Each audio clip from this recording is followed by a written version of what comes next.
ब्राह्मण शक्ति संघ द्वारा आज होटल सफारी में प्रेस वार्ता का आयोजन किया गया। ब्राह्मण शक्ति संघ राष्ट्रीय स्तर का ब्राह्मण संगठन है। ये संगठन राजस्थान समेत उत्तर प्रदेश, हरियाणा, मध्य प्रदेश, दिल्ली, उत्तराखंड, जम्मू कश्मीर सक्रिय रूप से कार्यरत है।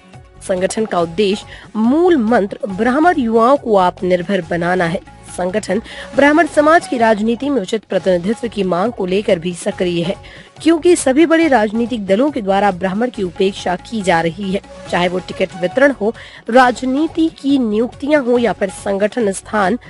आज सभी राजनीतिक पार्टियों में SC, ST, OBC प्रकोष्ठ बने हुए हैं और उन मूल दल में भी ब्राह्मण की उपेक्षा होती है। तो हमारी मुख्य मांग सभी राजनीतिक दलों से ये है कि स्वर्ण जातियों के लिए भी राजनीतिक पार्टियां स्थान सुनिश्चित करें और एक अलग प्रकोष्ठ का गठन करें। हमारी केंद्र सरकार से भी यही मांग है कि कैसे राजस्थान राज्य में विप्र कल्याण बोर्ड का गठन किया गया, उसी प्रकार से राष्ट्रीय स्तर पर भी ब्राह्मण कल्याण हेतु एक आयोग का गठन किया गया, जिसमें अधिकारी समस्त ग्रामीण ब्राह्मणों। आगामी विधानसभा चुनाव में भी राजस्थान में भाजपा, कांग्रेस दोनों दलों से हमारी मांग है 40 ब्राह्मणों को विधानसभा का टिकट मिले। इस प्रकार से राजनीतिक उचित प्रतिनिधित्व ब्राह्मण समाज को मिले, वो हमारी राजस्थान सरकार से ये मांग है।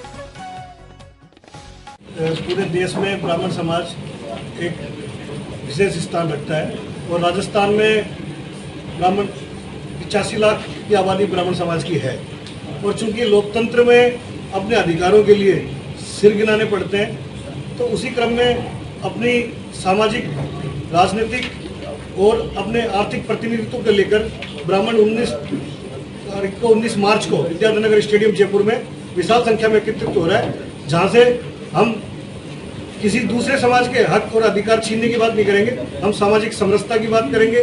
क्योंकि ब्राह्मण इस सदैव से वसुधैव कुटुंबकम की परिकल्पना रही है, उसको साकार करने की बात करेंगे और आगामी विधानसभा चुनाव में उचित राजनीतिक प्रतिनिधित्व सभी दलों की तरफ से ब्राह्मणों को मिले, उसके बारे में बात की जाएगी।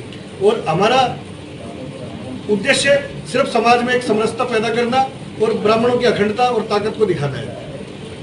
इसमें क्या उद्देश्य? जो मुख्य मांगे रहेंगी, एक तो ये रहेगी कि जिस तरीके से अशोक गहलोत सरकार ने विप्र कल्याण बोर्ड का गठन राजस्थान में किया है, उसी प्रकार से केंद्र सरकार के द्वारा भी राष्ट्रीय स्तर पर विप्र कल्याण बोर्ड का गठन हो। विप्र कल्याण बोर्ड या ब्राह्मण अधिकारों के लिए कोई ऐसे आयोग का गठन हो जिसमें ब्राह्मणों की बात रखी जाए। दूसरी, हमारे 40 टिकटें दोनों प्रमुख दल राजस्थान में दें, क्योंकि 40 ऐसी सीटें हमने चिन्हित की है जहाँ ब्राह्मण जीत हार का फैसला करता है और ब्राह्मणों का प्रतिनिधित्व मिलना चाहिए। क्योंकि पिछले कुछ सालों से ब्राह्मण प्रतिनिधित्व विधानसभा में घटता जा रहा है, क्योंकि पहले हमारे 40-40, 45-45 विधायक हुआ करते हैं राजस्थान विधानसभा में, और ऐसा था कि हमारे कैबिनेट मंत्री हुआ करते थे 2-2 दर्जन के करीब। तो वो प्रतिनिधित्व राजनीतिक हमारा हास होता जा रहा है, तो वो भी मांग हमारी रहेगी। हमारी तीसरी मांग ये रहेगी कि जो निजी क्षेत्र में आरक्षण की बड़ी पैरवी की जा रही है कुछ राजनीतिक दलों के द्वारा, कुछ संस्थाओं के द्वारा, वो बिल्कुल नहीं हो।